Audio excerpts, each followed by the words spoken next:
So next we have Maggie Marafazio. You can make your way. Oh, actually, there's a pathway right here. So Maggie lives here in Lewiston, and she teaches economics at some little school in town. So we're glad to have you, Maggie. Give it up for Maggie.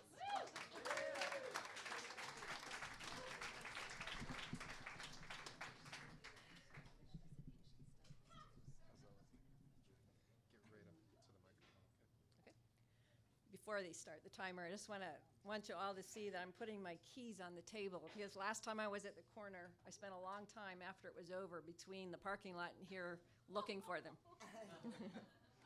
Okay. Have you ever wondered what you would do if you were in a house at night and somebody tried to break in? I found myself in that situation.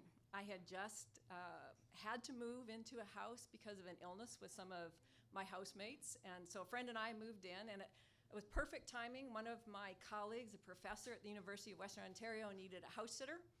And he and his wife were going on sabbatical to New York. And so we had a place to stay when we needed one in emergency. And he wanted his house to look occupied. I had a brand new car, and he thought it would be great to park it in his driveway so that people who knew he was away wouldn't steal all his stuff. So we were there. The rent was really reasonable. Once we paid the oil bill, we moved in January. It was way more than the rent, and we turned the heat down, and we watched TV on Friday night, and it was so cold, we didn't want to get up and go to bed. And they had this awful movie on They Shoot Horses, don't they? A dance marathon. Some of you will know it. My friend Brenda was sleeping in the couple's bedroom at the front of the house.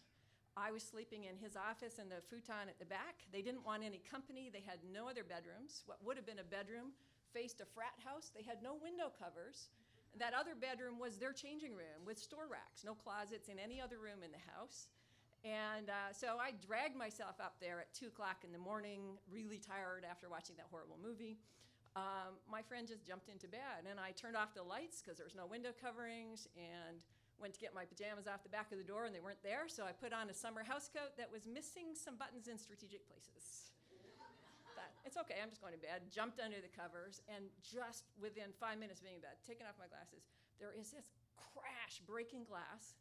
The art studio right below my professor colleague's office was his wife's art studio. Somebody was clearly breaking in not a subtle way, and just all this stuff rushes through your mind. Are they going to steal my brand new car? Are they rapists? What's going on? And I jumped out of bed and did this sort of stage run to the front of the house where my friend was sleeping, had forgot to take my glasses, and I was really short-sighted. And I said, Brenda, wake up, somebody's breaking in the house. And she was sound asleep already, sleeping in her jogging suit. And Brenda, wake up. So she jumps out of bed and she puts her arm around my shoulder where she could feel my heart thumping and said, oh, calm down. It's just the cats knocking something over. Because we were cat sitters for Country Joe, Sarah Lee and Country Joe, the owner's 2 cats. And then she hears more breaking glass and she goes, get out on the balcony. From her bedroom, there was a little wooden door to a little balcony. I opened the balcony door. It made the wind push against the bedroom door where she was, and she thinks the thief or rapist is on the other side, and she comes barreling past me out onto the balcony. And then we have nowhere to go. We can't go downstairs, and we still could hear more breaking glass. And so we look, and not too far away, a yard or so down and a little bit over, there's a flat garage roof joined to the neighbor's flat garage roof. On this side, not a frat house, but a doctor and his family. And so she makes it off the balcony and onto the flat garage roof, and this is 3 o'clock in the morning, 2, 3 in the morning, and it's January, and there's snow on the ground.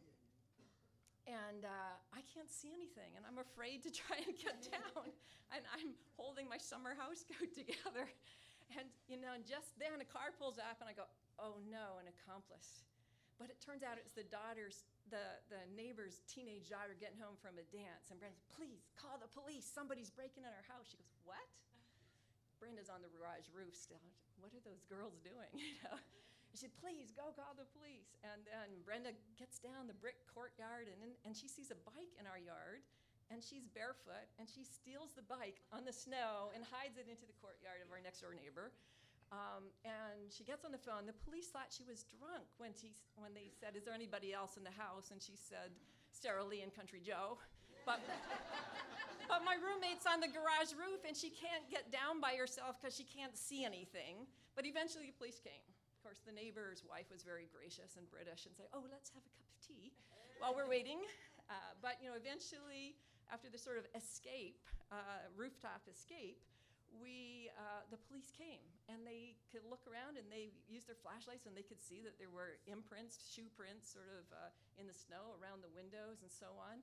But then they came back over to the neighbor's house where we were waiting, and they said somebody took a garden implement and they smashed that glass door. And the owners had always told us, because that was the main door we used, and had leaded glass, they said never leave the key in the deadbolt because somebody could just break that and get in. So we had left the key on the art studio table, and my car keys were there. And the police assured us nobody had gotten in. They said they broke the window, but they didn't get in. Did you bring your key with you? Yeah.